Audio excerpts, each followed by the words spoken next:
اوریا صاحب جو احتساب کا پچھلے سال ہم سمجھتے تھے کہ سب سے بڑا چیلنج احتساب ہے، پیسے جو لوٹ کر لے گئے تھے لوگ وہ واپس لے کر آئے ہیں۔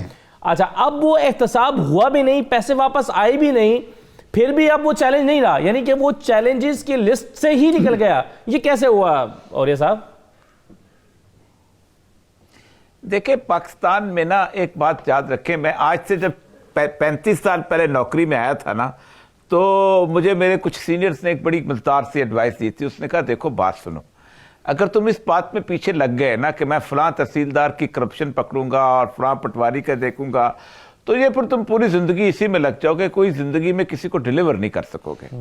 اصل مسئلہ یہ ہے کہ پاکستان میں جو وائٹ کالر کرائم ہے نا یہ ایسا ہے، عمران خان صاحب باتیں تو کرتے تھے لیکن پاکستان کی جو اینٹی احتساب مشینری ہے، یہ اینٹی کرپشن جو 1951 میں بنا تھا اس سے لے کے آج تک کبھی وائٹ کالر کرائم جو ہے اس کو نہیں پکڑ سکی، اس لیے کہ اس کا بنیادی وجہ یہ ہے کہ یہ 3-4 مختلف ٹانگیں ہیں ایک ٹرائی پاڈ کی جس جو مل کے یہ کرپشن کرتی ہیں، جس میں پبلک بھی شامل ہوتی ہے، جس کے اندر انڈسٹریل بھی شامل ہوتا ہے، جس میں اندر بیوروکریٹ بھی اور پالیٹیشن بھی شامل ہوتا ہے۔ اب آپ مجھے یہ بتائیے کہ ایک آدمی جو ہے وہ اتنے سارے مل کے جب تو کون گواہی کہاں سے لے کے آئے گا، کیا کرے گا؟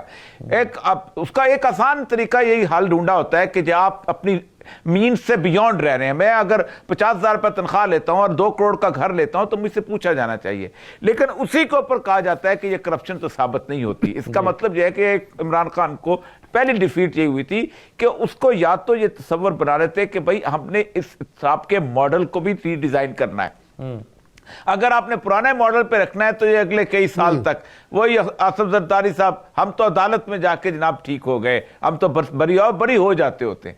تو ایک تو یہ ہے کہ اس ماڈل کے اندر میں سمجھتا ہوں کہ عمران خان صاحب جو احتساب والا نعرہ آگے کوئی بھی پاکستان کیا مشرف بھی اتر آئے تو شاید، اور فوج پوری کی پوری آج آپ دیکھیں نا فوج نے شروع کی تھی کہ ہم اکانومی کو بکس میں لائیں گے، آپ کو پتہ ہے کہ سر 1.5 ہفتے کے اندر ریورٹ بیک ہو گئے تھے، ملتان سے ریورٹ بیک ہوئے تھے، انہوں نے کہا واپس چلے جاؤ بھائی یہ تو بڑا مسئلہ بن جائے گا، یہ کوئی اس کو لکھانے کو پوری پبلک اکٹھی ہو گئی تھی کہ ہم 50,000 روپیہ رشوت دے دیں گے انسپیکٹر کو لیکن 5,000 روپیہ انکم ٹیکس نہیں دیں گے۔ یہ جہاں شعور کا حالت ہو تو کیا کیا جا سکتا ہے؟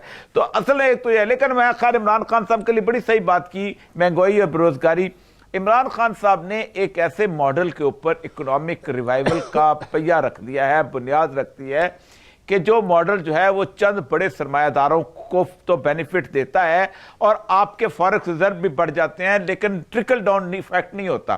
آپ ٹیکسٹائل انڈسٹری بن جائے گی، ہر بندے کے لاکھوں روپے آ جائیں گے، آپ کو ریبیٹ میں مل جائیں گے، آپ کو ڈالر بھی آ جائے گا، آپ کو سب کچھ ہو جائے گا، لیکن پبلک کے لیے آپ کو اور پالیسی بنانی پڑے گی۔ وہ عمران خان کی ٹیم کے اندر مجھے کوئی پرو پیپل بندہ نظر نہیں آیا اکنامک ٹیم کے اندر، یا وہ پرو ڈالر یا شاید وہ عملی طور پر ممکن نظر نہیں آیا اس ٹیم کو، اس لیے یہ ٹیم اس آپشن پہ گئی نہیں، کیونکہ جہاں اگر کوشش کی چیلنجز بھی تو ہیں نا، یا سوسائٹی ہے یا اپوزیشن ہے، اس کے اگر اس میں ٹائم لگے گا ڈیلیور کرنے میں تو مہنگائی ہوگی، اب مہنگائی ہوگی تو چیخیں آئیں گی جو کہ ہم نے ماضی قریب میں پچھلے کچھ مہینے میں دیکھا ہے۔ تو کیا حکومت یا ان کی ٹیم گھبرا گئی ہے اوریا صاحب کہ یہ چونکہ کرنا بہت مشکل ہے اور اس کے لیے عوام کا جو غصہ یا ناراضی ہے اس کو مول لینا پڑے گا، اس لیے یہ نہ کیا جائے تو بہتر ہے؟ یہ عقل مندی اور سیاست کا تقاضا ہے کہ یہ نہ کیا جائے، اس کو نہ چھیڑا جائے؟ نہیں دیکھیں، پہلی بات تو یہ ہے کہ میں نے آپ سے کہا 2 طرح کی اکانومیز ہوتی ہیں، ایک ہوتی ہے پرو پیپل اکانومی، ایک ہوتی ہے کہ پرو جیسے کہتے ہیں نا انٹرنیشنل اسٹیبلشمنٹ، جو IMF چاہتا ہے کہ آپ کا یہ ہمارا مسئلہ یہ ہے کہ ہمارا اکانومی جو ہے نا گزشتہ تقریباً 70 سال میں ہماری پوری اکانومی جو ہے وہ 15-16 اکانومسٹ کے ہاتھ میں رہی ہے۔ یعنی آپ سوچ سکتے ہیں کہ پورے پاکستان کے جو اکانومسٹ گنے جائیں نا کہ جنہوں نے اس ملک کی اکانومی چلائی تو 15 سے زیادہ نہیں بنتے، اور وہ ہر جگہ پہ وہ فٹ ہو جاتے ہیں، اور وہ کیوں فٹ ہوتے ہیں سب کو پتا ہے۔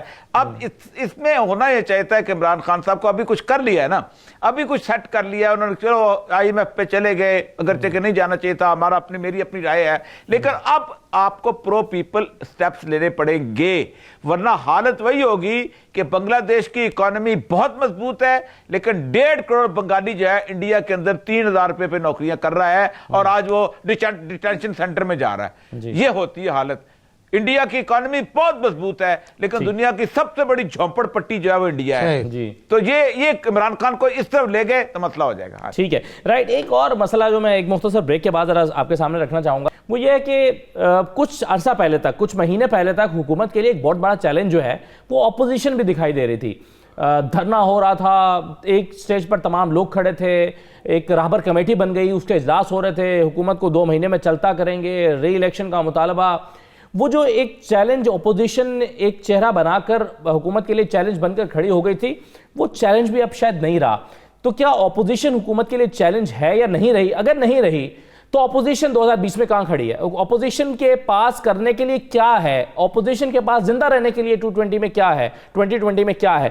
ایک مختصر بریک لیتے ہیں, ذرا اس پر بات کریں گے, ہمارے ساتھ رہیے.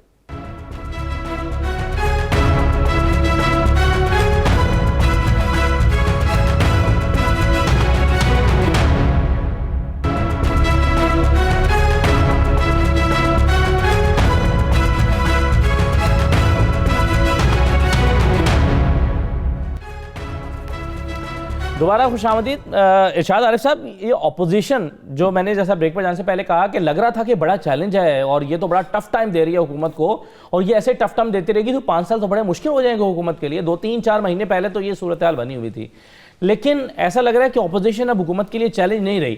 اگر واقعی خاموش ہو گئے آصف زرداری صاحب, نواز شریف صاحب, شہباز شریف صاحب خاموش ہو گئے جیسے کہ ہیں, مریم بی بی جیسے خاموش ہیں ایسے ہی خاموش نہیں, تو پھر اپوزیشن کے لیے کرنے کو کیا ہے 2020 میں؟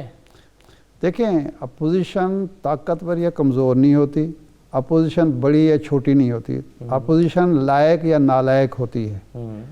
یہ ایک نالائقوں کا ٹولہ ہے. وہ کہتے تو عمران خان کو, تحریک انصاف کو ہیں, لیکن اپوزیشن بھی یہ اگر 1 ووٹ کا بھی فرق ہو تو مجھے کوئی شک نہیں ہے کہ یہ مدت پوری 5 سال کر سکتے ہیں.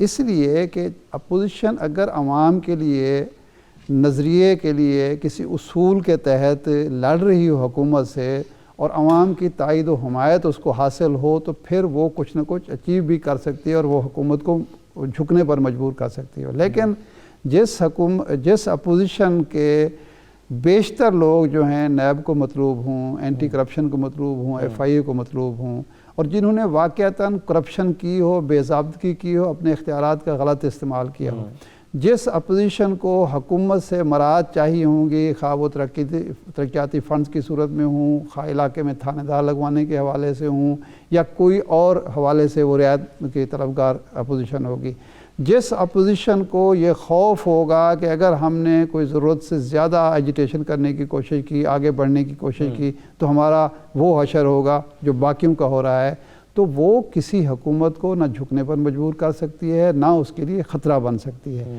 یہ جو لڑائی جھگڑا نظر آتا ہے, شور شرابہ, یعنی اس اپوزیشن نے, ہم کہتے ہیں جی عمران خان نے, تحریک انصاف نے 16 مہینے میں کچھ نہیں کیا. اپوزیشن نے 16 مہینے میں کیا کیا سوائے اسمبلی میں کھڑے ہو کے شور شرابے کے, میڈیا کے سامنے شور شرابے کے علاوہ مجھے بتا دیں کہ ایک عوام کے حق میں کوئی پرائیویٹ بل پیش ہوا ہے؟ 16 مہینے تھوڑی مدت تو نہیں ہے نا. ایک دن مقرر ہے, پرائیویٹ بل ڈے ہے, کوئی ایک اپوزیشن نے بل پیش کیا ہو جس سے یہ جھلکے؟ یہ حکومت تجربہ کار لوگ ہیں, حکومت میں رہے ہیں, ان کو پتہ ہے کہ لوگوں کے مسائل کیا ہیں. کوئی ایک بل انہوں نے پیش کیا ہو, کوئی ایسی ڈیمانڈ کی ہو عمران خان سے, عمران خان کی حکومت سے, جس سے پتہ چلے کہ جی عوام دوست ہیں. یہ ڈیمانڈ کیا ہوئی ہے؟ نیب کے کیس ختم کرو. ڈیمانڈ کیا ہوئے؟ ہمیں ملک سے باہر جانے دو. ڈیمانڈ کیا ہوئی ہے کہ ہمارے خلاف FIA کو واجد ضیاء جس اپوزیشن کے لیے سب سے بڑا مسئلہ ہو, FIA کا DG جو ہے سب سے بڑا مسئلہ ہو, یعنی قاسم سلیمانی اتنا بڑا مسئلہ ٹرمپ کے لیے نہیں تھا جتنا ہمارے اپوزیشن کے لیے واجد ضیاء جس دن سے آیا بنا ہوا ہے. تو اس اپوزیشن سے آپ یہ توقع نہیں کر سکتے کہ وہ حکومت کے لیے کوئی بہت بڑا مسئلہ کھڑا کر سکتی ہے. دیکھیں, بھٹو صاحب کے مقابلے میں ایک اپوزیشن تھی, 37 ارکان کی تھی, آخر میں 13 ارکان پر مشتمل رہ گئی تھی. لیکن بھٹو کو قانون منظور کرانے کے لیے اس اپوزیشن کو اٹھا کر اسمبلی ہال سے باہر پھینکنا پڑا تھا. اور بھٹو کے اس نے جب مذاکرات شروع ہوئے 77 میں دھاندلی کے بعد, جب وہ اقتدار پر قابض ہو گئے تھے, تو ان کے سارے مطالبات اس نے مان لیے تھے بھٹو نے. سارے مطالبات مان لیے اور اس کے بعد پھر جب اس کو احساس ہو کہ میں تو سب کچھ دے چکا ہوں، پھر اس نے اس معاہدے سے نکلنے کی کوشش کی، مارشل لا لگوا دیا۔ تو اپوزیشن جو ہوتی ہے وہ ہوتی ہے جو کسی مقصد کے تحت لڑ رہی ہو، جس کے سامنے جمہوریت ہو، جس کے سامنے عوام ہوں، جس کے سامنے ملک کا مفاد ہو۔